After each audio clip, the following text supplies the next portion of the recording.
नमस्कार दोस्तों, स्वागत है आपका SSC learning point by Singh sir. आज हम करेंगे part number 3, time speed and distance. जो हमारी चल रही थी उसमें 2 पार्ट हो चुके हैं। अब इसमें हम 61 से लेके 85 तक क्वेश्चन करेंगे। चलो फिर स्टार्ट करते हैं बिना देरी किए हुए। उससे पहले आपको बता दें, टेलीग्राम चैनल जरूर ज्वाइन कर लेना। इसकी प्रिंटेबल फॉर्मेट में पीडीएफ आपको टेलीग्राम पर मिल जाएगी, ठीक है। और सोल्यूशन पीडीएफ भी मिल जाएगी आपको, तो उसको ज्वाइन करना बहुत जरूरी है। चलो फिर स्टार्ट करते हैं। पहला सवाल कह रहा है, एक ट्रेन सुबह 8 बजे स्टेशन ए से निकलती है और दोपहर 12 बजे स्टेशन बी पर पहुंचती है। एक कार स्टेशन बी से सुबह 8:30 बजे निकलती है और स्टेशन ए पर उसी समय पहुंचती है जब ट्रेन स्टेशन बी पर पहुंचती है। वे किस समय मिलते हैं? कहने का मतलब है, एक ट्रेन चली इधर से, कै बजे चली? सुबह 8 बजे चली, ठीक है। यहाँ पर लिख देते 8 AM पे। और पहुंची कै बजे? 12 PM पर पहुंची है। अब दूसरी ट्रेन 8:30 बजे चली, 8:30 बजे, ये भी 12 PM पर पहुंची है। इसको यहाँ पर 4 घंटे लगे। कितने? 4 घंटे। तो इसको कितने लगे होंगे? 3.5 घंटे। यानी कि 3 से 1/2 कर लो, या तो फिर 7/2 कर लो, ठीक है। 7/2 घंटे। अब यहाँ पर क्या करते हैं, इनकी कोई डिस्टेंस मान लेते हैं, कोई भी डिस्टेंस जो आपकी सुविधा लगे, ठीक है। वैसे आप क्या करेंगे, हमेशा एलसीएम से माने, 4 का और 7 का एलसीएम। यानी कि हमने मान ली टोटल डिस्टेंस 28 है एलसीएम लेके, ठीक है। यानी कि इसकी अगर स्पीड देखें पहले वाले की, तो 28 4 घंटे में, यानी कि 4 सत्ते 28, तो ये 7 किलोमीटर प्रति घंटा हो गई। अगर हम इसकी स्पीड देखें, जो दूसरे वाला एक ही तरफ जा रहा था, इसकी स्पीड यानी कि 7/2 टाइम हो गया, डिस्टेंस 28 हो गई, यानी कि 7 चौक 28, 4 दूनी 8 किलोमीटर प्रति घंटा हो गई। अब यहाँ पर कंडीशन ये हो गई, जो पहली वाली थी वो आधा घंटा पहले चल रही है, यानी कि आधा घंटा पहले चली, तो उसने कितनी डिस्टेंस यहाँ से यहाँ तक कवर कर ली होगी? यानी कि 7 गुणे में आधा घंटे का मतलब 1/2 कर लेते हैं, ठीक है। तो यहाँ पर 2 तिया 6, 2 पंजे 10, यानी कि 3.5 किलोमीटर। तो यहाँ से यहाँ तक कितनी डिस्टेंस बची होगी? 28 माइनस का 3.5 किलोमीटर, यही डिस्टेंस बच गई। अब ये भी 8:30 बजे चलेगा, दूसरा वाला उस पर पहुंच गया, और ये भी चलेगा, यानी कि दोनों एक दूसरे की तरफ चलेंगे, स्पीडें क्या होंगी? जुड़ जाएंगी। तो यहाँ पर डिस्टेंस 28 माइनस का 3.5 बटे में, अब स्पीड दोनों की जुड़ जाएगी, यानी कि 7 प्लस का 8 हो जाएगा। यानी कि इतने समय पर वो लोग मिलेंगे एक दूसरे से। तो 28 से पूरा 4 चला गया, तो 24.5 हो गया, 8 7 15 हो गया। अब यहाँ पर 5 तियां 15 हो गया, 5 चौको 20 हो गया, 5 ने 45 हो गया। कटना तो है नहीं, तो ऐसा करते हैं, इसको 30 बना लो, यानी कि 49/30 कर लो। यानी कि इतने बचे वो मिलेंगे। तो पहले तो 30 एकम 30, 1 घंटा हो गया। यहाँ पर बचा कितना? 19/30। इसको मिनट में बना लेते हैं, गुणे में 60, 30 दूनी 60, यानी कि 1 घंटा 38 मिनट बाद वो मिलेंगे। लेकिन कितने बजे के बाद? 8:30 बजे के बाद। तो यहाँ पर 1 घंटा 38 मिनट, यानी कि इसको जोड़ेंगे तो 30 30 60 और प्लस का 1, ये इतना क्या हो गया? सॉरी 30 8, ये मिनट हो गया। यहाँ पर ये 9 हो गया, यानी कि ये इधर चला जाएगा, यानी कि 10:08 पर वो लोग मिलेंगे। समझ में आ गई बात? ये सिंपल सा आंसर था। तो आपको यहाँ पर डिस्टेंस माननी थी, 28 डिस्टेंस मान ली, उसके बाद इसमें कुछ भी नहीं ऐसा है जो आप कर ना पाए। बस ये ध्यान रखना, दोनों एक ही समय पर चलने चाहिए। पता लगे एक 8 बजे चल रहा, दूसरा 8:30 पे, तब आप नहीं निकाल पाएंगे।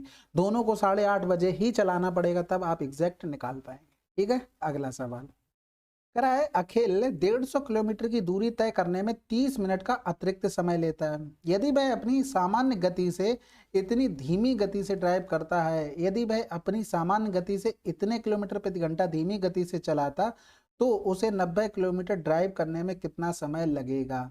तो देखो, इसके लिए एक फार्मूला बताया था, distance S, S plus minus का एस डी अपॉन में हो गया एस डी, इंटू में टी डी, यानी कि टाइम में डिफरेंस, टी डी हो गया, एस डी मतलब स्पीड में डिफरेंस, और प्लस माइनस का मतलब जब स्पीड बढ़ाएगा तो प्लस, कम करेगा तो माइनस। डिस्टेंस 150 हो गई, स्पीड हमें पता नहीं है, कम कर रहा था धीमी गति, यानी कि 10 हो गया, बटे में 10 हो गया, गुणे में टाइम कितना ले रहा था? 30 मिनट, मिनट को घंटे में कर लेंगे तो ये हो गया 30 दूनी 60 हो गया। यानी कि यहाँ से करेंगे तो 150 गुणे में 20 हो गया, बराबर में एस हो गया, एस माइनस का 10 हो गया। अब हमें क्या, देखो, या तो क्वाड्रेटिक इक्वेशन बना लो, या तो सिंपल सा वैल्यू सोच लो, अगर सोच पा रहे हो तो। अब देखो, इतना बड़ा तो मान आएगा नहीं, इसको 50 गुणे में 3 कर लो, ठीक है। या तो 25 छक्का 150, 6 दूनी 12 हो जाएगा, यानी कि ऐसे कर लो 60। ठीक है, क्योंकि 15 दूनी 30 इस तरीके से बन जाएगा। अब जैसे ही हमने 60 किया तो यहाँ पर एक चीज पता लग गई कि अगर हम 60 रखते हैं, मान लो ये 60 रख दिया तो ये 60 रखेंगे, 60 माइनस 50 ये हो जाएगा, यानी कि स्पीड हमारी क्या रही होगी, 60 रही होगी। ये अज्यूम करना पड़ेगा, नहीं तो क्वाड्रेटिक इक्वेशन आपको बना के सॉल्व करना पड़ेगा। ठीक है, अब वो ये कह रहा था 15 किलोमीटर धीमी से चलता, तो 60 माइनस का 15 यानी कि कितनी बच गई स्पीड, किलोमीटर जाना था 45 से भाग करेंगे कितना लगेगा, 2 घंटे। ठीक है, तो ये और एक ऑब्जर्वेशन आपको करनी पड़ेगी। अगला सवाल, सुमन स्थान x से y तक यात्रा करती है और रेखा y से x तक एक साथ यात्रा करती है। रास्ते में मिलने के बाद सुमन और रेखा क्रमशः इतने और इतने घंटे, इतने मिनट, ठीक है, कह रहा था 1 घंटे 48 मिनट में y और x पर पहुंचती है। यदि रेखा की गति इतनी है तो सुमन की गति क्या होगी। देखो इसके लिए एक फार्मूला सिंपल से बताया था, कभी भी बोले कि मिलने के बाद इधर वाला ये इधर पहुंचे और जो इधर से आ रहा है वो इधर पहुंचे मिलने के बाद, तो हमेशा याद रखो S1 upon S2 under root में T2 अपॉन में T1। ठीक है, ये हमेशा याद रखना, कब की बात हो रही है, मिलने के बाद। ये लाइन स्पेशली उसमें बोली जाएगी क्वेश्चन में। ठीक है, तो यहाँ पर S1 यानी कि अगर रेखा के लिए ऊपर लिखते हैं स्पीड तो नीचे किसकी स्पीड होगी, सुमन की। लेकिन टाइम का हमेशा याद रखना, इसकी हमें देखो रेखा की 9 स्पीड दी गई थी, इसकी हमें नहीं दी गई थी, तो रेखा का हम टाइम देख लेते हैं। देखो पहले नंबर पे सुमन, दूसरे पे रेखा, यानी कि 1 घंटा 48 मिनट।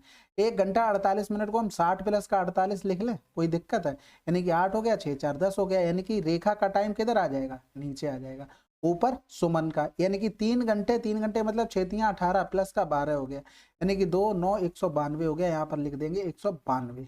अब यहाँ पर 12 नेम है 108 हो गया, 12 कम 12, 12 छंग 72 हो गया। दोनों इधर रूट ले लेंगे, दोनों तरफ क्यों रूट लेंगे, इधर लेते हैं तो ये 3 हो गया, यानी कि x बराबर में हो जाएगा 9 तियां 27 बटे में 4, यानी कि 4 छंग 24, 6 से 3 बटे में 4 हमारा आंसर आ जाएगा। ये फिक्स फार्मूला बेस है। अगला सवाल, यदि कोई ट्रेन 72 किलोमीटर प्रति घंटा से चलती है तो वह अपने गंतव्य तक इतनी देरी से पहुंचती है। हालांकि अगर इसकी गति इतने किलोमीटर प्रति घंटा है तो यह केवल 5 मिनट की देरी से आती है। अपनी यात्रा को मिनटों में पूरा करने का सही समय क्या है। सबसे पहले तो डिस्टेंस कांस्टेंट हो गई, तो स्पीड में रेशियो 72 और 90 का, तो टाइम में रेशियो कितने का हो जाएगा, 90 और 72 का। हमारे हिसाब से डिफरेंस कितना है, 10 से 2 गया 8, 8 से 7 गया 1। क्वेश्चन में डिफरेंस कितना है, देखो यहाँ पर दोनों जगह क्या लिखा, देरी देरी, यानी कि एक्चुअल में घटाना पड़ेगा, तो ये 10 आ जाएगा। वो भी किस में आया, मिनट में। हमसे आंसर क्या पूछा था, मिनट में ही पूछा था, बस सिंपल सी बात है। तो अगर 90 बराबर निकालेंगे तो क्या कितना हो रहा था, 5 गुना, तो इधर भी 5 गुना कर देंगे तो कितना हो गया, 50 मिनट। यानी कि हमने ये जब निकाला तब स्पीड हमारी 72 थी, लेकिन 15 मिनट देरी से पहुंच रहा था, यानी कि 15 मिनट पहले पहुंचना पड़ेगा, यानी कि एक्चुअल समय क्या रहा, 35 मिनट रहा। ये तो समझ गए। अब यहाँ पर होता क्या, एक्चुअल टाइम ये है, 15 मिनट देरी का मतलब 15 मिनट देरी से पहुंच रहा, टाइम ज्यादा ले रहा, तो ये 15 हो गया। 5 मिनट देरी का मतलब ये 5 हो गया, इन दोनों का डिफरेंस। अगर वो ये बोल दे एक तरफ देरी एक तरफ पहले, तो दोनों को जोड़ना पड़ता है। ठीक है, एक्चुअल में तो डिफरेंस ही होता है, लेकिन वो दिखने में तो जोड़ना ही पड़ेगा। तो ये चीज आपको पता होगी, नहीं पता है तो अंडरस्टूड कर लो। अगला सवाल, 40 किलोमीटर की दूरी तय करने में ए बी से 2 घंटे अधिक लेता है। यदि ए अपनी गति को दोगुना कर देता है तो वह 80 किलोमीटर की दूरी तय करने में बी से इतने घंटे अधिक लेता है। 120 किलोमीटर की दूरी तय करने के लिए बी अपनी समान गति से यात्रा करने में कितना समय लेगा। अब देखो इस टाइप का सवाल हम लोग कर चुके हैं पहले। यहाँ पर देखो 40 किलोमीटर कह रहा है, यहाँ पर 80 किलोमीटर, यानी कि डिस्टेंस दोनों जगह कांस्टेंट करनी पड़ेगी। पहली कंडीशन में अगर देखो इससे पहले जो सवाल आया था हमने दूसरी कंडीशन को किया था, इसको आधा कर लिया था डिस्टेंस को, लेकिन अब पहले वाले से कर लेते, दोनों से आना चाहिए, ऐसा नहीं है कि एक ही से आंसर आ गया। 40 किलोमीटर जाने पे 2 घंटा अधिक ले रहा है, तो 80 किलोमीटर जाने में क्या घंटा अधिक लेता भाई, 4 घंटे अधिक लेता। ये तो समझ में आ गई बात, फर्स्ट कंडीशन। ठीक है, सेकंड कंडीशन में तो 80 किलोमीटर दिया ही हुआ था। अब देखो ए ने अपनी स्पीड में क्या किया, 1 से 2 गुना कर दिया, टाइम में रेशियो 2 से 1 हो गया। हमारे हिसाब से डिफरेंट टाइम में 1 है, क्वेश्चन में कितना है भैया, 4 घंटा, एग्जैक्ट टाइम ये 4 घंटा अधिक ये ले रहा। दूसरी कंडीशन में 1.5 घंटा अधिक ले रहा है भाई, 1.5 घंटा अधिक ले रहा है, यानी कि डिफरेंस करेंगे तो पूरा 4 से 2 घटा दो तो 2.5 आ जाएगा डिफरेंस, बिल्कुल आ जाएगा, यही तो दिया गया था। यानी कि 2 बराबर हम निकालते तो 25 दूनी 50, 5 घंटे, यानी कि ये किसका आ गया, ये ए का टाइम आ गया। समझ में आ गई बात। अब हम अगर बी का टाइम निकालें, बी का टाइम कितना हो जाएगा एग्जैक्ट, किसके लिए, 80 किलोमीटर के लिए। ठीक है, हम किसके लिए काम कर रहे हैं, 80 किलोमीटर के लिए। तो बी 4 घंटा बी से अधिक ले रहा था, यानी कि बी 1 घंटा ले रहा होगा। यानी कि बी की अगर हम स्पीड लिखें, किसकी स्पीड लिखें, बी के लिए, तो कितनी हो जाएगी, 80 किलोमीटर 1 घंटे में। तो यही तो स्पीड आ गई, 80 किलोमीटर प्रति घंटा। अब 120 किलोमीटर जाना है उसे, ठीक है, और 80 की स्पीड से। तो इधर कर देंगे 20 चौकू 80 हो गया, 20 छक्के 120, 2 तियां 6, 2 दूनी 4 हो गया, यानी कि 1 से 1 बटे में 2 घंटे आंसर आ जाएगा। समझ में आ गई होगी। अब तो दूसरी बार था, अब अच्छे से समझ गए होगे कैसे इसको करना है। अगला सवाल, एक कार इतने घंटे में 144 किलोमीटर की दूरी तय कर सकती है। जब इसकी गति में इतने की वृद्धि की जाती है तो यह कितने समय में दुगनी दूरी तय करेगी।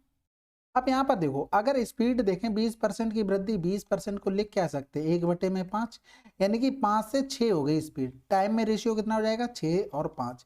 अब यहाँ पर ये डिस्टेंस दी गई, इसको यूज नहीं करेंगे। हमने मान लिया कि वो भैया 1 किलोमीटर जाने में 1.1 घंटे ले रहा था, तो इससे दुगनी स्पीड की बात कर रहा है दूसरी कंडीशन में। तो हम यहाँ पर भी कर लेते हैं ना, 2 किलोमीटर, 2 किलोमीटर जाने में 3.6 घंटे लगते, यानी कि इसको 3.6 घंटे लगते। ठीक है, तो छछरंग 36.6 गुना, इसका भी 0.6 गुना, 6 पंजे 30, 3 घंटे आंसर। हमने डिस्टेंस दोनों जगह कांस्टेंट कर ली, बस इसके अलावा हमने कुछ नहीं किया, आंसर अपने आप से आ गया। अगला सवाल, 48 किलोमीटर प्रति घंटा की गति से चल रही एक ट्रेन उसी दिशा में 12 किलोमीटर प्रति घंटा की गति से जा रहे एक पुरुष को 18 सेकंड में पार करती है, और विपरीत दिशा से आ रही एक महिला को 12 सेकंड में पार करती है, तो महिला की गति बतानी है। अब दोनों कंडीशन में ट्रेन अपनी ही डिस्टेंस तो कवर कर रही होगी, और तो कुछ करेगी नहीं, यानी कि डिस्टेंस दोनों में कांस्टेंट है। डिस्टेंस इन द मतलब ट्रेन की लंबाई, क्योंकि महिला में भी ट्रेन अपनी लंबाई पार करेगी, पुरुष की भी कंडीशन में। तो हमें सिंपल सा सोचना है कि देखो उसी दिशा में तो स्पीड घट जाएगी, 48 माइनस का 12, और ये 5/18 कर लेंगे, करने की जरूरत नहीं लेकिन करके दिखा रहे हैं। इनटू में 18 कर देंगे तो ये क्या आ जाएगी, ट्रेन की लंबाई। दूसरी कंडीशन में भी लेकिन विपरीत दिशा में महिला चल रही थी, तो स्पीड क्या थी पता नहीं हमें, तो दूसरी कंडीशन में तो स्पीड जुड़ जाएगी ट्रेन में, और इसको भी 5/18 कर लेंगे, कितने सेकंड में, 12 में। दोनों में हमने ट्रेन की लंबाई बना ली और दोनों को इक्वल कर दिया, अलग अलग करते बात वही बनती, ये कट जाता है। तो ये आपको अंडरस्टूड होना चाहिए कि ये चीजें कट जाएंगी तो हमें लिखना नहीं है, ठीक है। अब यहाँ से 8 से 2 गया तो 6 हो गया, और 4 से 1 गया तो 3 हो गया, गुणे में 18 हो गया, बराबर में 48 प्लस का x हो गया, बराबर में 12 हो गया, 12 तियां 36 हो गया, 18 तियां 54 हो गया, 54 माइनस का 48, इधर x हो गया, यानी कि 6 आ जाएगा हमारा x का मान, जो कि हमें निकालना था। समझ में आ गई होगी बात, आपको आसानी से सवाल आ जाएगा स्टेप्स कटिंग करने से, ठीक है। अगला सवाल, एक ट्रेन एक समान गति से इतने किलोमीटर की दूरी तय करती है, यदि गति इतनी अधिक होती तो वह समान दूरी को तय करने में 1 घंटा कम समय लेती, अपनी सामान्य गति से इतनी किलोमीटर की दूरी तय करने में उसे कितना समय लगेगा। और देखो इस टाइप के सवाल हम बहुत कर ले रहे हैं, जिससे आपको ये ना लगे कि इसमें आंसर ऐसे आ गया उसमें आंसर सोचने से आ रहा, सब में सोचने से ही आएगा। इसमें सिंपल सा फार्मूला, एस प्लस माइनस का एस डी अपॉन में हो गया एस डी, और इनटू में टाइम डी। अब इसमें कुछ समझाना नहीं है, केवल मान रखना है। 5 किलोमीटर अधिक कर रहा था तो s प्लस का 5 हो गया, अपॉन में 5 हो गया, डिफरेंस 1 हो गया टाइम में, तो इधर कर देंगे तो 450 प्लस इंटू में 5 हो गया, बराबर में s प्लस का 5 हो गया। अब हमें देखो, या तो हम क्या करें, इसमें भाग कर करके देख लें ऑप्शन से, तब हम स्पीड निकाल लें, या तो हम यहाँ पर ऑब्जर्वेशन कर लें तब हम निकाल लें।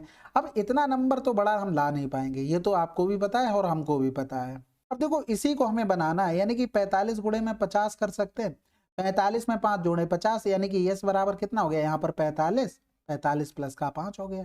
इसी से हमें निकालना है, हमें और कहीं भाग के थोड़ी ना इधर उधर दिमाग लगाना है, इसी में से सोच लेना भैया स्पीड क्या आ रही महाराज जी, 45 आ रही, बात खत्म। अब 315, और कहीं दिमाग मत लगाना, 315 से 5 ने 45, 5 छक्का 30, 5 दिए 15, यानी कि 7 घंटे हमारा आंसर आ जाएगा, ठीक है। ऑप्शन से भी चेक कर सकते हैं, 315 में आप डिवाइड कर करके कि स्पीड हमारी क्या बन सकती है, उससे भी चेक कर सकते हैं, ठीक है। अगला सवाल, एक्स और वाई एक ही समय में स्थान ए से स्थान बी तक सवारी करना शुरू करते हैं, जो ए से 80 किलोमीटर दूर है। एक्स वाई की तुलना में 4 किलोमीटर प्रति घंटे धीमी गति से यात्रा करता है। वाई स्थान बी पर पहुंचता है और तुरंत वापस एक्स से बी से 16 किलोमीटर की दूरी पर मिलता है, तो वाई की गति क्या है। सबसे पहले तो पूरा सवाल कायदे से समझना है चित्र बना के कि क्या है, फिर उसके बाद स्टेप से कटिंग इस पे जितनी कर सको उतनी कर लो। ठीक है, ए से स्थान बी तक, यानी कि यहाँ से एक्स भी जा रहा है और वाई भी जा रहा है। ए से 80 किलोमीटर दूर है। ठीक है, ए से 80 किलोमीटर दूर कर दिया हमने, बहुत बढ़िया बात। फिर अब जो स्पीड है उसको छोड़ दो, कह रहा था बाई स्थान बी पर पहुंचता है। ठीक है, बाई क्या पहुंच रहा है, स्थान बी पर पहुंच रहा है, यानी कि बाई जो है ना वो आगे पहुंच गया बी पर, यानी कि 80 उसने कवर कर ली। ठीक है, और तुरंत वापस एक्स से बी से 16 किलोमीटर की दूरी पे मिलता है, यानी कि टोटल डिस्टेंस इतनी चली बाई ने। जब उसने इतनी डिस्टेंस चल ली है तो एक्स ने कितनी चली होगी, 80 माइनस का 16, यानी कि अगर हम एक चीज देखें, टाइम कांस्टेंट हो गया। कैसे हो गया भाई, देखो ये बाई वाला ये आया ऐसे घूम के, ठीक है, पूरा चक्कर लगा के, लेकिन एक्स वाला यहाँ पहुंचा, यानी कि ये जो टी समय में पूरा घूम गया है, तो ये तो भी टी समय में यहीं तक पहुंचा, टाइम कांस्टेंट। तो हमारा जो डिस्टेंस में रेशियो है वही स्पीड में रेशियो होगा, बिल्कुल होगा। यानी कि 80 से 10 गया, 70 से 6 कम करेंगे 64 हो गया, 6 हो गया, 8 1 9 हो गया।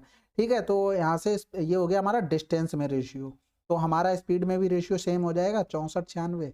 हमारे हिसाब से डिफरेंस 6 से 4 गया 2, 9 से 6 गया 3, 32 बराबर में 4 किलोमीटर प्रति घंटा धीरे। हमें किसकी निकालनी है, बाई की गति, यानी कि 96 बराबर। तो यहाँ पर क्या गुना हो रहा था, 3 गुना, इसका भी 3 गुना कर दो, तो आंसर क्या आ गया, 12 किलोमीटर प्रति घंटा आंसर। ठीक है, अगला सवाल करें, चलो फिर। एक ट्रेन 66 किलोमीटर प्रति घंटा की गति से यात्रा करती है और एक निश्चित समय के लिए 5 जंक्शनों पर रुकती है। यह एक दिन में इतने किलोमीटर की दूरी तय करती है। ट्रेन प्रत्येक जंक्शन पर कितने समय रुकती है यदि वह सभी जंक्शनों पर समान अवधि के लिए रुकती है। अब देखो 66 किलोमीटर प्रति घंटा, यानी कि 84 85 में 66 से भाग कर दो, 2 6 बार, 11 कम 11, 3 बचा, 3 बचा, 5 हो गया। ठीक है, अब यहाँ से करेंगे तो 6 दूनी 12 हो जाएगा, बचेगा 1, 6 दूनी 12, 6 पंजे 30, यानी कि इतने घंटे लगे। लेकिन होते कितने हैं टोटल भैया, 24 घंटे एक दिन में होते हैं। तो क्या कह रहा था, ये मेन चीज पकड़ने वाली थी, एक दिन।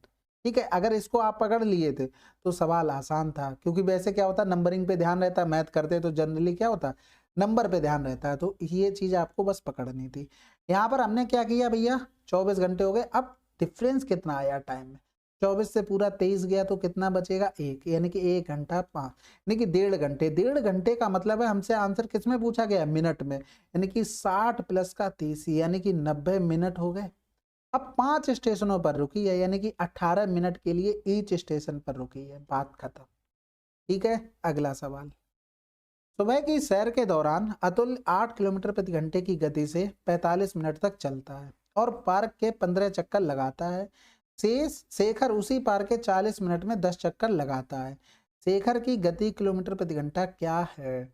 अब देखो यहाँ पर तो स्पीड इसकी दी गई थी, 45 मिनट तक चलता है और 15 चक्कर, यानी कि उसने 1 मिनट में कितना चक्कर लगाया, 15 बटे में 45, यानी कि इतना चक्कर लगाया। और शेखर ने उसी पार का 40 मिनट में 10, तो 1 मिनट में कितना चक्कर लगाया, इतना। यहाँ पर हमने क्या किया, टाइम कांस्टेंट कर लिया, यानी कि ये क्या हो गया, डिस्टेंस हो गया। डिस्टेंस कैसे होगी, मान लो एक चक्कर 1 किलोमीटर का है, तो ये इतने चक्कर लगा रहा है ना 1 मिनट में, अगर एक एक का गुणा कर लेंगे तो डिस्टेंस सेम आएगी ना, क्योंकि सेम चक्कर, सेम गोले का चक्कर लगा रहे, तो ये डिस्टेंस का रेशियो हो गया। समझ में आ गई, यानी कि यहाँ से बना लेते हैं, 15 तियाँ 45 हो गया, 10 चौक 40 हो गया, एलसीएम लेंगे 12 12 से पूरे में गुणा कर देंगे, यानी कि 3 चौक 12 और 4 तियाँ 12, ये हो गया हमारा डिस्टेंस में। स्पीड में भी रेशियो सेम, क्योंकि टाइम कांस्टेंट हो गया। और यहाँ पर 8 किलोमीटर प्रति घंटा इसकी दी थी, यानी कि 2 गुना, तो इसका भी 2 गुना कर देंगे तो कितना हो गया, 6 किलोमीटर प्रति घंटा। आसान था बिल्कुल ना। अगला सवाल। मोहन को 63 किलोमीटर चलने में किशोर से 2 घंटे अधिक समय लगता है। यदि मोहन अपनी गति 50% बढ़ा देता है तो इसे किशोर से 1 घंटे कम में कर सकता है। किशोर को 63 किलोमीटर चलने में कितना समय लगता है। देखो बहुत आसान हो गया, यहाँ पर सब काम किस पर हो रहा, मोहन को हो रहा। मोहन यहाँ पर भी है, मोहन यहाँ पर, जैसे ए बी का होता था, अभी 3 4 सवाल इस पे कर चुके, बस वही है और कुछ भी नहीं है। यानी कि हम मोहन के लिए अगर यहाँ पर लिखें तो स्पीड में रेशियो देख लेते हैं। सबसे पहले 50% बढ़ गई, 50% का मतलब क्या होता है, 1/2, यानी कि पहले 2 थी तो अब 3 हो गई। ठीक है, तो टाइम में रेशियो अगर हम लिखें तो 3 और 2 का हमारे हिसाब से डिफरेंस है क्वेश्चन में, 2 घंटे अधिक 1 घंटे कम। देखो एग्जैक्ट ये 2 घंटे अधिक 1 घंटे कम, तो डिफरेंस टोटल कितना हो गया, 3 हो गया। समझ में आ गई कैसे करते? 3 बराबर 3 त्रिका 9। हमें किसका निकालना है? किशोर का टाइम। अब देखो ये आया मोहन का टाइम, कितना आया? 9। अगर हम किसका लिखें? किशोर का। किशोर का टाइम लिखेंगे तो वो 9, 2 घंटे अधिक कौन ले रहा था? मोहन, यानी कि मोहन से 2 घंटे कम ले रहा होगा, 7 घंटे आंसर। बार बार प्रैक्टिस करो, बहुत मजा आएगा। टाइम स्पीड एंड डिस्टेंस बहुत ज्यादा। ठीक है, अगला सवाल। एक आदमी ट्रेन द्वारा कुल यात्रा का 5/12, कुल यात्रा का 5/12 और बस द्वारा यात्रा का 7/18 भाग और शेष 7 किलोमीटर पैदल तय करता है, तो उसकी कुल यात्रा क्या है? भैया सिंपल सी बात है, हमने टोटल डिस्टेंस मान ली 12 और 18 का एलसीएम यानी कि 36। ठीक है, तो इसका करेंगे 5/12, तो 12 तियां 36, 5 तियां 15 हो गया। और इसका करेंगे 7/18, 18 दूनी 36 और 7 दूनी 14 हो गया। और यहाँ पर 15 4 19, 19 और 10 29, बचा कितना? 7। 7 बराबर में 7 किलोमीटर दिया था, यानी कि जो हमने डिस्टेंस मानी है वो एग्जैक्ट सही मान ली बाई चांस। अगला सवाल। एक बस ने 6 घंटे में इतने किलोमीटर की दूरी तय की, यदि वह अपनी सामान्य गति से 1/4 गति से यात्रा करती है तो समान दूरी को तय करने में उसे कितना अधिक समय लगेगा? अधिक की बात कर रहा है, एग्जैक्ट नहीं। अब 1/4 गति से यात्रा करता है, यानी कि पहले स्पीड अगर उसकी 4 थी तो वो अब 1 से चलता है। समझना बात को, यानी कि अगर हम टाइम का रेशियो लिखें तो 1 और 4 हो गया। समझ में आई? यानी कि 1 बराबर में 6 हो गया, तो यहाँ पर टाइम अधिक कितना लगा? 3। यहाँ पर 6 गुना हो रहा था तो इसका भी तो 6 गुना कर देंगे, यानी कि 18 घंटे उससे ज्यादा लगेंगे। कितना आसान है। अगला सवाल। लेकिन जिसने पहले लेक्चर में पूरा कॉन्सेप्ट समझ रखा होगा, जो मैंने बताया था फार्मूले से क्या कांस्टेंट होता है, क्या नहीं होता, कैसे रेशियो बनता है, उसी को समझ में आएगा। और जिसने अच्छे से बेसिक कर रखा होगा, नहीं तो नहीं आएगा, मुझे भी पता है, लेकिन आप कोशिश करेंगे तो हो जाएगा। अगला सवाल। अगला क्या है, इसी को तो देखना है। 2 ट्रेन एक ही समय में 2 स्टेशनों से शुरू होती हैं और क्रमशः इतने और इतने की गति से एक दूसरे की ओर बढ़ती हैं। जब वे मिलते हैं तो पता चलता है कि एक ट्रेन ने दूसरे से इतने किलोमीटर अधिक यात्रा की। दोनों स्टेशनों के बीच की दूरी क्या है? इतना आसान सवाल। देखो स्पीड में रेशियो 90 और 70 का, टाइम हो गया कांस्टेंट। कैसे? मान लो वो यहाँ पर मिली तो ये टी समय में पहुंची, तो इधर वाली तो यहाँ पर भी टी समय में पहुंची होगी। ये हो गया, यानी कि डिस्टेंस जो स्पीड का रेशियो भाई डिस्टेंस का रेशियो। ठीक है, हमारे हिसाब से डिफरेंस 20 का हो गया, 20 बराबर में 140। टोटल डिस्टेंस यानी कि 160 का मान निकालना, क्योंकि इसने इधर से 90 चली, उसने इधर से 70 चली, तो उस हिसाब से यानी कि 160। तो यहाँ पर 8 गुना हो गया, 14 8 112, यानी कि 1120 आंसर आ जाएगा। अगला सवाल। एक ट्रक एक निश्चित गति से इतने किलोमीटर की दूरी तय करता है, यदि गति को इतने किलोमीटर प्रति घंटा कम कर दिया जाता है तो वह समान दूरी को तय करने में 2 घंटे अधिक लेती है। इसकी मूल गति का 50% है। अब देखो सिंपल, डी बराबर में एस। इस पर कितनी बार हम लोग सवाल कर ले रहे हैं। अगर अभी भी ये फार्मूला वगैरह याद नहीं हुआ और आपके समझ में नहीं आया कि कैसे करना, तो भैया बहुत मेहनत को आपको जरूरत है। ऐसा नहीं हो नहीं पाएगा, हो तो जाएगा, लेकिन मेहनत करना पड़ेगा बस। स्पीड क्या हो रही थी? कम हो रही थी, तो एस माइनस का 8 अपॉन में 8 हो गया, इनटू में 2, तो 2 चौकू 8 हो गया। इधर करेंगे 480 गुणे में 4 और एस माइनस का 8 हो गया। अब यहाँ पर भी देखो साफ साफ दिख रहा होगा, 48 गुणे में 40 कर दें, यानी कि यहाँ पर स्पीड 48 रही होगी, 48 माइनस का यहाँ पर 8 हो गया। बिल्कुल आसानी से निकल आई, यानी कि एस बराबर क्या हो गया? 48 हो गया। 50% 1/2, यानी कि आंसर 24 आ गया। अगला सवाल। एक कार इतने किलोमीटर प्रति घंटा की गति से एक निश्चित दूरी को तय करने में इतने मिनट का समय लेती है। यदि गति में 25% की वृद्धि की जाती है तो समान दूरी के 3/4 भाग को तय करने में उसे कितना समय लगेगा? कोई दिक्कत वाली बात नहीं, पहले आप एग्जैक्ट निकाल लो, जितनी डिस्टेंस पहले थी उतनी डिस्टेंस के लिए, उसके बाद हम कुछ करेंगे। स्पीड 25% बढ़ गई। 25% का मतलब क्या होता है भैया? 25 चौकू 100, यानी कि 4 से 5 हो गई। तो एक चीज बताओ, हमारे हिसाब से टाइम में 4 और 5 का हो जाएगा, बिल्कुल हो जाएगा। पहले वो 50 मिनट ले रहा था, यानी कि 10 गुना, तो अभी 10 गुना यानी कि 40 मिनट।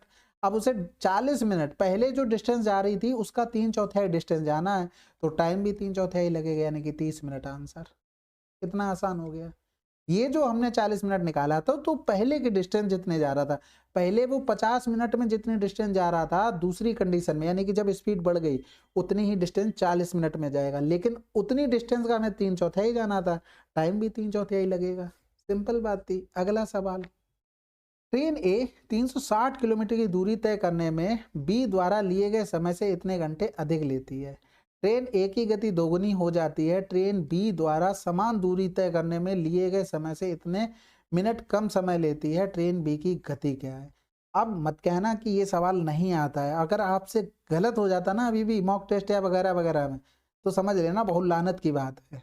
इतनी बार ये सवाल कर चुके हैं। आप सिंपल ए पे काम करना है, स्पीड दोगुना हो गई, टाइम का रेशियो 2 और 1 हो गया, हमारे हिसाब से डिफरेंस 1 का है। क्वेश्चन में देखेंगे यहाँ पर भी अधिक है, यहाँ कम है, यानी कि कहीं न कहीं दोनों क्या होंगे, जुड़ जाएँगे। तो 1 बटे यानी कि 5 अट्ठे 40 1.8 घंटा हो गया, इसमें 60 का गुणा कर दो, 18 छक्का 108 हो गया, यानी कि 108 मिनट हो गए, तो 36 मिनट ये थे, यानी कि 8 6 14 4 144 ये हो गया मिनट। ठीक है, अब हमें क्या करना है, 2 बराबर निकालना है, यानी कि 2 गुना कर देंगे तो 144 गुणे में 2 इतने मिनट हो गए। ठीक है, लेकिन यहाँ पर एक चीज देखो, हमें क्या निकालना है, बी की स्पीड, तो बी का टाइम भी निकालना पड़ेगा। ये जो ऊपर निकाला है वो ए का टाइम आया। ठीक है, तो ये 44 2 चौकू 8 2 चौकू 8 2 एकम 2 228 इतना अधिक टाइम ले रहे थे, यानी कि इतने अधिक का मतलब इतना मिनट अधिक ले रहे थे, तो वो मिनट कम कर देंगे, ये बी का टाइम आ जाएगा, यानी कि 0 8 2 से गया 2, यानी कि इतने मिनट 60 से भाग करेंगे, यानी कि 3 घंटे। समझ में आ गई बात। अब 3 घंटे में उसे 360 दूरी जानी है, यानी कि 120 किलोमीटर प्रति घंटा। ये स्पीड किसकी आ गई, बी की आ गई, बात खत्म। अगला सवाल, एक व्यक्ति स्थान ए से स्थान बी के लिए दोपहर 2 बजे 4.5 किलोमीटर प्रति घंटा की गति से चलता है। स्थान बी पर इतने 1.5 घंटे तक रुकता है और स्थान ए पर 6 किलोमीटर प्रति घंटा की गति से वापस आता है। वह शाम 7 बजे वापस ए स्थान पर आ गया। स्थानों ए और बी के बीच की दूरी क्या है। सबसे पहले एग्जैक्ट टाइम निकालो कि कितना लगा। भैया 2 बजे चला, 7 बजे वापस आया, यानी कि 5 घंटे, लेकिन वो 1.5 घंटे के लिए रुक गया, यानी कि 5 से 2 गया 3.5 घंटे उसे एग्जैक्ट टाइम लगा। एग्जैक्ट टाइम यही तो था। अब बना लो, क्योंकि डिस्टेंस जितना गया उतना वापस आया, डिस्टेंस कांस्टेंट हो गई। स्पीड में रेशियो 4.5 और 6, यानी कि इधर कर देंगे तो 15 3 45 15 चौकू 60। टाइम में रेशियो 4 और 3 का, टोटल टाइम 7 7 बराबर में 3.5 और ए बी की दूरी चाहिए थी, यानी कि अगर हम 4 बराबर निकाल लें तो ये क्या गुना हो रहा था, 0.5 गुना, इसका 0.5 गुना 5 चौकू 20, यानी कि 2 घंटे आ गया। ठीक है, तो इसके लिए आया टाइम 2 घंटे। इसकी स्पीड क्या थी, 4.5 थी, इंटू में 2 कर देंगे, यानी कि 9 किलोमीटर आंसर आ गया। अब ये मत करना यहाँ पर एस इंटू टी कर दो, क्योंकि हमने रेशियो एग्जैक्ट सरल कर लिया है, इसलिए फिर हमने इसका एग्जैक्ट टाइम निकाल लिया, इसकी हमें स्पीड बता दी, गुणा कर दिया, आंसर आ गया। अगला सवाल, वैभव और विघ्नेश प्रत्येक 78 किलोमीटर की दूरी इस प्रकार तय करते हैं कि वैभव की गति विघ्नेश की गति से तेज है। उनकी गति का योग इतने किलोमीटर प्रति घंटा है और दोनों द्वारा लिया गया कुल समय इतना है, तो वैभव की गति हमको बतानी है। तो सिंपल सी बात है, 78 बटे में S1 प्लस का 78 बटे में S2 बराबर में 3 घंटा 30 मिनट, यानी कि 3 प्लस का 1 बटे में 2, इसको भी घंटे में बना लिया, तो ये हो जाएगा 7 बटे में 2 बराबर में क्या हो गया, 7 बटे 2, यानी कि 78 अगर हम कॉमन ले लें तो S1 प्लस का S2, ये जितना लिख रहे हैं ना इतना लिखना नहीं है आपको, दिमाग में कैलकुलेशन बहुत ज़्यादा इसमें करनी पड़ेगी। इधर हो गया 78 इंटू में 91 अपॉन में 7 इंटू में 2 बराबर में क्या हो गया, S1 S2 हो गया। यहाँ से करेंगे ये 13 सत्ते 91, यानी कि 78 गुणे में 13 गुणे में 2 हो गया, यानी कि यहाँ से करेंगे तो 2 गुणे में 2 3 6 2 में 18 हो गया, इधर 13 हो गया, इधर गुणे में 2, यानी कि 39 गुणे में 52। अगर हम इसको लिखें तो ये S1 S2 हो जाएगा। यानी कि अगर हम देखें तो वैभव की स्पीड ज़्यादा थी, ऑप्शन में 13 का मल्टीपल 1 था 52, इसलिए हमने ये रेशियो इस तरीके से बनाया। बाकी मुझे ऐसा नहीं कुछ पता था कि यही होगा कि नहीं होगा, लेकिन ऑप्शन में 13 का मल्टीपल 52 हमें दिख गया था, इसलिए मैंने बनाने की कोशिश की। वरना अगर हमें नहीं पता होता तो क्या करते, हमें पता है S1 प्लस S2 बराबर में 91 है, तो S1 माइनस का S2 निकालते का होल स्क्वायर करना पड़ता, S1 प्लस S2 का होल स्क्वायर माइनस में, एक सेकेंड, माइनस में हो जाता 4S1 और S2। अब इसको सॉल्व करते तब हमारा आंसर निकल के आता, फिर आप समझ सकते हैं किस लेवल की कैलकुलेशन इसमें हो जाती। ठीक है, अगला सवाल करते हैं। एक आदमी P से Q तक साइकिल चलाकर 30 किलोमीटर की दूरी 2 घंटे 48 मिनट में तय करता है। पी से सड़क 18 किलोमीटर के लिए एक समतल सड़क है और फिर यह क्यू तक चढ़ाई पर है। समतल सड़क पर आदमी की औसत गति इतनी किलोमीटर प्रति घंटा है, तो उसकी औसत चढ़ाई गति क्या है? देखो सिंपल सी बात है, 30 थी, समतल वाली 18 है, तो चढ़ाई वाली कितनी बची होगी? 12 बची होगी। इसका हमें स्पीड पता थी 15, यानी कि यहाँ टाइम कितना लगता? 15 एकम 15 हो गया, 3 बचा, 3 को हम कर लेते हैं मिनट में चेंज, सॉरी बटे में 15 गुणे में 60, 15 चौकू 60, 4 3 12, यानी कि 1 घंटे 12 मिनट यहाँ लगे। टोटल समय कितना था? 2 घंटे 48 मिनट। ठीक है, उसमें से एक अगर हम 12 हटा दें तो ये एक और ये 36 मिनट बन गया। यानी कि ये 12 किलोमीटर हमें जाने में इतना समय लग रहा है, तो इसकी स्पीड नहीं निकाल पाओगे। 12 बटे में इसको भी चेंज कर लो, 1 प्लस का 36 अपॉन में 60 हो गया, 12 3 36, 12 पंजे 60, यानी कि 8 बटे में 5 घंटे आ गया। 8 बटे 5 से हम भाग कर देंगे तो 12 पंजे 60 बटे में 8, 8 सत्ते 56, 8 पन्ने 40, हमारा आंसर आ गया। अगला सवाल करें, चलो फिर। ट्रेन पी और क्यू समानांतर पटरियों पर एक ही दिशा में क्रमशः x किलोमीटर प्रति घंटा 90 किलोमीटर प्रति घंटा की गति से चल रही हैं। तेज गति वाली रेलगाड़ी धीमी गति वाली रेलगाड़ी में बैठे व्यक्ति को 30 सेकंड में पार करती है। यदि ट्रेन क्यू की लंबाई इतनी है तो x का मान क्या है? तो देखो कौन पार कर रहा है? तेज तेज गति वाला, और तेज गति वाला है कौन? 90 किलोमीटर, यानी कि क्यू है। इसका मतलब क्यू की लंबाई हमें लेनी पड़ेगी, दूसरी ट्रेन की नहीं लेनी पड़ेगी, क्योंकि उसमें बैठे आदमी यानी कि व्यक्ति की बात हो रही, ना कि पूरी ट्रेन की। ठीक है, अब दोनों एक ही दिशा में चल रही थी, तो स्पीड क्या होगी? घट जाएगी। 90 बड़ा है तो 90 माइनस का x इंटू में 5 बटे में 18 हो जाएगा, और कितना समय लिया? 30 सेकेंड। अब देखो इसमें कंफ्यूजन ये होता है, अगर मैं x अभी निकाल दूं डायरेक्ट, तो यही दिक्कत आती है कि ये डायरेक्ट किलोमीटर प्रति घंटा में कैसे आ गया। समझो बात को, 225 बटे में 30 और ये बराबर में 90 माइनस का x हो गया। नीचे भी 5 बटे 18 बचा था, यानी कि 5 और ये 18 चला गया ऊपर। ये पूरा था मीटर प्रति सेकंड में था, इसमें मैंने गुणा कर दिया 18 बटे 5 का, तो ये किस में बन जाएगा? किलोमीटर प्रति घंटे में बन जाएगा। इसलिए डायरेक्ट जब x निकालेंगे तो किलोमीटर प्रति घंटा में आ जाएगा। अब समझ गए होगे, मैं आशा करता हूँ। तो 6 पंजे 30 हो गया, 6 तियां 18 हो गया। ठीक है, 55 25, 25 ने में 225, यानी कि 27 बराबर में 90 माइनस का x, तो x बराबर में आ जाएगा हमारा 63 किलोमीटर प्रति घंटा। अगला सवाल। एक ट्रेन दो स्टेशनों पी और क्यू के बीच यात्रा करने में इतने मिनट का समय लेती है।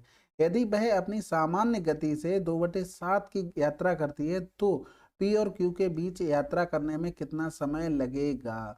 सबसे पहली बात तो स्पीड में रेशियो लिखते हैं, पहले उसकी 7 थी, अब 2/7 से चल रहा है। ठीक है, तो टाइम में रेशियो 2 और 7 का। ऐसा क्यों किया? क्योंकि डिस्टेंस कांस्टेंट हो गई, जितनी डिस्टेंस दोनों मतलब दोनों चालों से वो सेम डिस्टेंस चलती।